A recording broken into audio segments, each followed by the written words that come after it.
Assalamualaikum warahmatullahi wabarakatuh Octagoners, berjumpa lagi di video kali ini. Insyaallah kembali kita akan informasikan berita-berita terupdate mengenai UFC. Dan kalian yang punya pertanyaan, masukan atau apa saja yang ingin kalian sampaikan, seperti biasa tulis di kolom komentar, insyaallah kita akan jawab. Sosok jagoan UFC diklaim bisa suguhkan bentrokan yang sengit melawan Islam Makhachev. Petarung tersebut tidak lain dan tidak bukan ialah Ilia Topuria.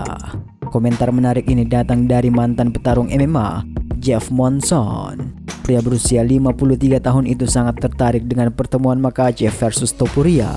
Menurutnya, duel mereka akan berlangsung seru. Latar belakang keduanya jadi alasan utama Monson sangat menantikan pertarungan ini.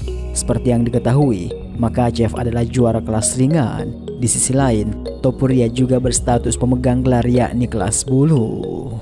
Saya pribadi tertarik melihat duel ini. Itu akan menjadi duel yang seru yang mempertemukan dua juara. Sulit untuk menentukan siapa yang lebih kuat. Saya pikir itu akan jadi duel yang sengit, kata Monson. Wacana duel Makhachev versus Topuria memang sedang kencang berhembus. Kubu sang penguasa kelas bulu jadi yang paling antusias. Topuria beberapa kali menunjukkan minatnya untuk menghadapi rekan Khabib Nurmagomedov itu. Sang pelatih, Jorge Kliman, bahkan sudah memberikan lampu hijau. Bentrokan kontra Makhachev dibutuhkan El Matador guna merengkuh status petarung terbaik di dunia. Pertarungan yang bakal membawa Topuria ke puncak petarung terbaik di dunia adalah melawan Makhachev. Itu akan jadi pertarungan terberat bagi kami. Tetapi, kami punya peluang jika melihat apa yang bisa dilakukan Alexander Volkanovski dalam duel pertama mereka. Bentrokan ini bakal berat, tetapi saya menyukainya, kata Kliman. Sementara itu, pihak Makhachev juga memberikan respon menarik. Sang pelatih, Javier Mendes, sempat mengomentari tekad Topuria jadi orang pertama yang mengunci sang murid. Itu bukan langkah yang pintar, semua itu tentang strategi. Bagaimana pendekatan Anda? Apa yang petarung Anda lakukan? Kesalahan apa yang bisa Anda betulkan saat pertarungan sedang berlangsung? Kata Mendes. Terlepas dari hal tersebut, Topuria perlu menyapu bersih semua petarung top kelas bulu dahulu sebelum menantang Makhachev. Salah satu lawan yang disarankan Makhachev adalah melawan Movsar Evloev. Pertarungan antara Ilia Topuria dan Movsar Evloev akan jauh lebih logis dibandingkan Topuria melawan Makhachev. Keduanya bertarung di divisi featherweight, sehingga tidak ada perbedaan divisi yang perlu diatasi.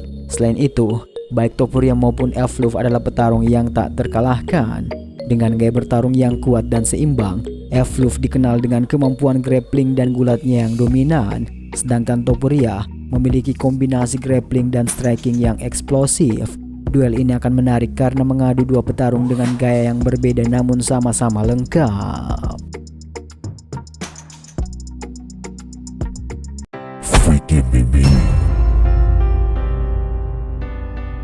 Anda tahu Khabib? Tahu dong ya. Kalau Anda penikmat MMA seperti saya, atau Anda cowok yang suka lihat perkelahian di MMA itu, Anda pasti tahu Khabib. Atlet MMA, Khabib Nurmagomedov. Di awal karirnya sebelum dia bertanding di UFC, Khabib ini punya rekor 16-0. Bayangkan, 16-0. 16 kali menang, 0 kalahnya. 16-0. Dan 16-0 itu, 4 dari kemenangan dia itu, dia dapetin kurang dari sebulan. Kurang dari sebulan, 4 menangnya. Hebat nggak? Luar biasa nggak coba Khabib itu? 16-0, Anda bayangkan 16-0. Hebat dong. Harusnya Khabib dianggap luar biasa hebatnya. Karena susah loh untuk punya track record yang tidak pernah kalah tuh susah. Mike Tyson aja pernah kalah, gigit kuping lagi. Namun apa yang dibahas haters saat itu? Nih gua kasih tau. Yang haters katakan adalah ya Khabib menang terus karena semua lawan dia lebih lemah dibandingkan dia. Khabib menang terus karena memilih lawan yang lebih gampang dibandingkan dia. Dia hanya mau bertarung dengan orang-orang yang di bawah dia. Kemenangan Khabib itu tidak natural. Itu kata haters. Tapi tetap, karena record dia yang luar biasa, Khabib masuk ke dalam UFC. Kenapa coba? Karena UFC bukan haters. Dan haters means nothing. UFC lebih penting dibandingkan haters. UFC melihat kelebihannya Khabib. Haters melihat kelemahannya Khabib. Dan di UFC rekornya menjadi 29-0. Dari 16-0 masuk UFC 29-0. Lalu apa yang haters katakan? Sama. Iyalah 29-0 karena di awal karirnya dia lawannya gampang-gampang semua. 29-0 termasuk melawan Conor McGregor.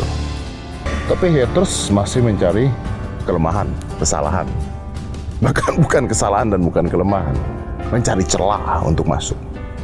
And then apa yang Khabib lakukan? Dia peduli gitu. Dia balas-balasin hatersnya gitu. Dia temuin gitu, ngajak tinju gitu. Enggak lah, orang dia Khabib. Nah itu haters bukan siapa-siapa. Kalau dibandingin Khabib, mungkin gua juga bukan siapa-siapa, lu juga bukan siapa-siapa. Jadi ngapain dia peduli dengan hatersnya?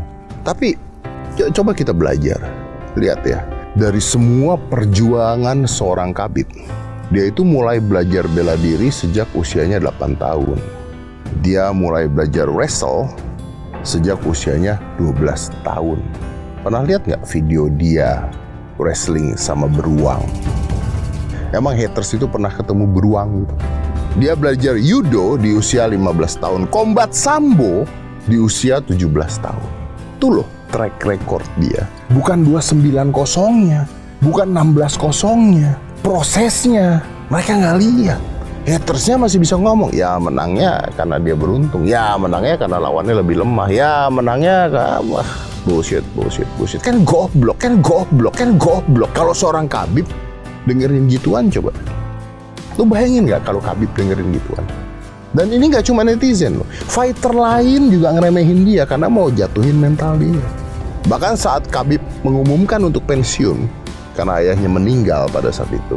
Jadi gini, Khabib itu pernah berjanji pada dirinya sendiri bahwa dia tidak akan bertarung tanpa ada ayahnya di sana.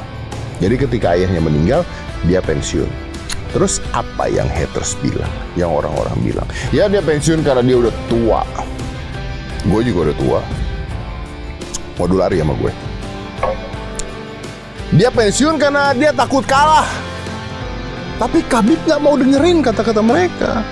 Orang dia udah kaya, orang dia udah sukses. Khabib gak butuh healing. Khabib gak butuh curhat. Khabib gak butuh nangis di sosmed atau nulis doa di sosmed. Tulis doa di sosmed itu Anda harap siapa yang baca? Tuhan baca doa Anda di sosmed? Enggak. Dia tahu bahwa seorang petarung, seorang pemenang, seorang champions gak akan bisa menghindari omongan-omongan negatif. Seorang yang sukses gak akan bisa menghindari omongan-omongan negatif. Seorang yang punya pendirian, prinsip yang berbeda dalam hidupnya gak akan bisa menghindari omongan-omongan negatif, termasuk dari keluarga lu sendiri. Makanya kalau lu berpikir bahwa kenapa keluarga gua ngomongin gua, kenapa keluarga gua gak setuju dan sebagainya, gak bisa. Orang yang pendiriannya teguh gak dengerin hal tersebut. Orang yang pendiriannya teguh menjalankan apa yang dia percaya. Khabib tahu kemenangannya akan membuat orang lain iri. Dia tahu kehebatannya akan membuat orang lain terintimidasi atas kelebihan yang dia punya. Dia tahu dia adalah pemenang. Dan yang ngomong bukan. Coba Anda bayangkan. Kalau Khabib ini dengerin haters, terus depresi, terus curhat di sosmed, kan lucu. Tapi buat Khabib, haters itu jadi tujuan untuk membuktikan kalau dia hebat.